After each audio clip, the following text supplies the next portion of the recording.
Bismillahirrahmanirrahim.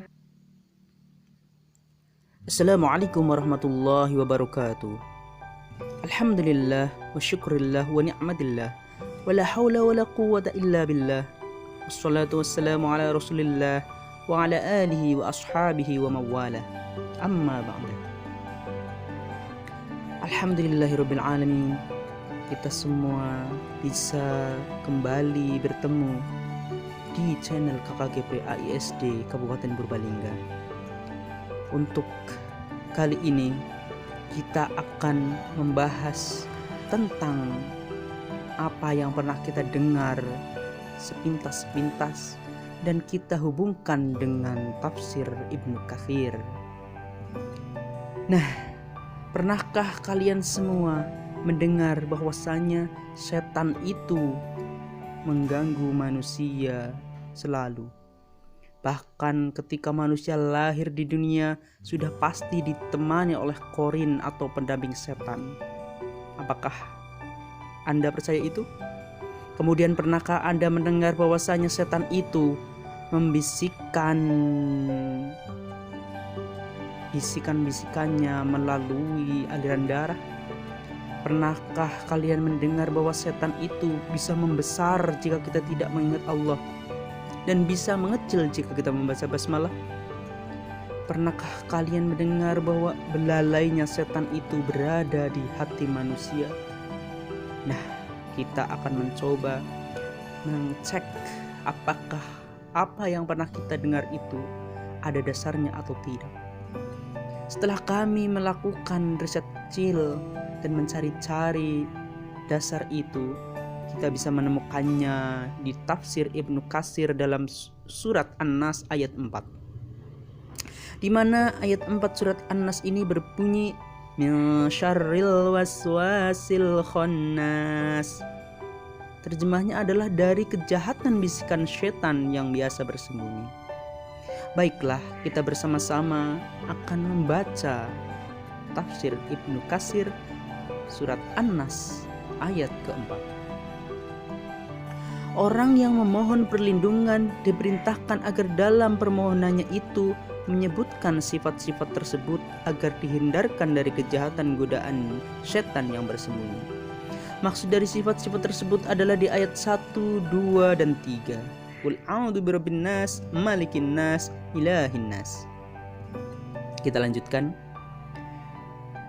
Dari kejahatan godaan setan yang bersembunyi, yaitu setan yang selalu mendampingi manusia. Karena sesungguhnya tiada seorang manusia pun melainkan mempunyai korin atau pendampingnya dari kalangan setan yang menghiasi perbuatan-perbuatan fahisyah hingga kelihatan bagus olehnya. Setan itu juga tidak segan-segan mencurahkan segala kemampuannya untuk menyesatkannya melalui bisikan dan godaannya. Dan orang yang terhindar dari bisikannya hanyalah orang yang dipelihara oleh Allah Subhanahu wa ta'ala. Begitulah. Jadi setan itu mencurahkan segala kemampuannya untuk mengganggu kita. Tapi kadang-kadang kita meremehkan, kita tidak melakukan seluruhnya untuk melawan setan, dan kita bermalas-malasan. Di dalam kitab Sahih disebutkan bahwa Rasulullah Shallallahu Alaihi Wasallam telah bersabda, "Ma minkum min ahadin illa qad wukila bihi qarinah." Qalu wa iyyaka ya Rasulullah. Qala na'am. Illa anna Allah a'anani alaihi fa aslama fala ya'muruni illa bi khairin. Yang artinya, tiada seorang pun dari kamu melainkan telah ditugaskan terhadapnya korin atau teman setan yang mendampinginya. Mereka bertanya, juga termasuk engkau ya Rasulullah? Beliau Shallallahu Alaihi Wasallam menjawab, ya, hanya saja Allah membantuku dalam menghadapinya. Akhirnya ia masuk Islam, maka ia tidak memerintahkan kepadaku kecuali hanya kebaikan. Dan di dalam kitab Sahihain disebutkan dari Anas tentang kisah kunjungan Sofiyah kepada Nabi Shallallahu Alaihi Wasallam yang saat itu sedang iktikaf. Lalu beliau keluar bersama Sofiyah di malam hari untuk mengantarkannya pulang ke rumah. Kemudian Nabi Shallallahu Alaihi Wasallam bersua dengan orang laki-laki dari kalangan Ansor. Dia di saat melihat Nabi Shallallahu Alaihi Wasallam sedang pergi mengantarkan Sofiyah, bergegaslah keduanya pergi dengan cepat. Maka Rasulullah Shallallahu Alaihi Wasallam berkata, "Perlahan-lahanlah kamu berdua. Sesungguhnya ia adalah Sofiyah binti Huyayyin." Maka keduanya berkata, "Subhanallah ya Rasulullah." Rasulullah Shallallahu Alaihi Wasallam bersabda, "Inna syaitana yajri min ibni Adam majrad dami, wa inni khashitu ay yaqdhifa fi qulubikuma syai'an, aw qala syarran." Sesungguhnya setan itu mengalir ke dalam tubuh anak Adam melalui aliran darahnya. Dan sesungguhnya aku merasa khawatir bila dilemparkan sesuatu atau prasangka buruk ke dalam hati kamu berdua. Beginilah, Nabi saja khawatir terhadap dua orang sahabatnya yang akan berprasangka buruk. Jadi memang prasangka buruk adalah datangnya dari setan, dan sejak dulu memang adalah musuh yang sangat sulit kita kalahkan.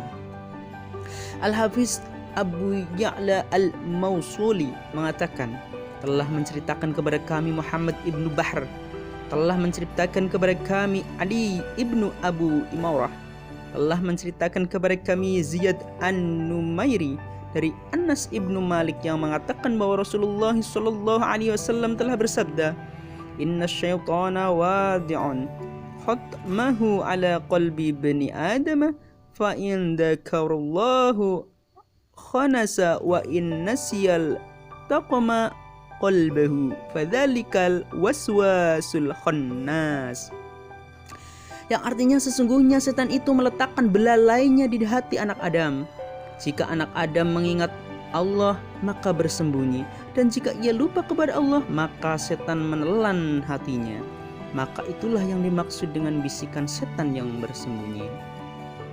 Hadis ini berpredikat gharib.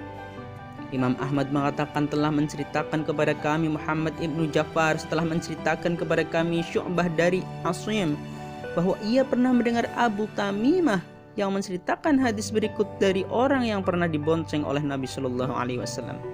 Ia mengatakan bahwa di suatu ketika keledai yang dikendarai oleh Nabi Shallallahu Alaihi Wasallam tersandung.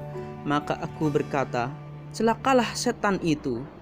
Maka Nabi Shallallahu Alaihi Wasallam bersabda yang artinya, "Janganlah engkau katakan celakalah setan, karena sesungguhnya jika engkau katakan celakalah setan, maka ia menjadi bertambah besar, lalu mengatakan, dengan kekuatanku aku kalahkan dia.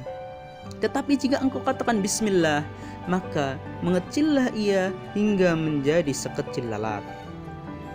Hadis diriwayatkan oleh Imam Ahmad, sanadnya jayyid lagi kuat.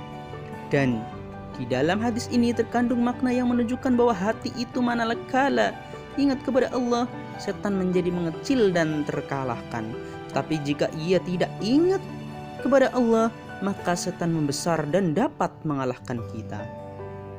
Imam Ahmad mengatakan telah menceritakan kepada kami Abu Bakar Al-Hanafi, telah menceritakan kepada kami Ad-Dhahak ibnu Utsman dari Sayyid Al-Muqabari dari Abu Hurairah radhiyallahu anhu yang mengatakan bahwa Rasulullah Shallallahu Alaihi Wasallam bersabda yang artinya, "Sesungguhnya seseorang di antara kamu apabila berada di dalam masjid, lalu setan datang, lalu setan diikat olehnya bagaimana seseorang mengikat hewan kendaraannya.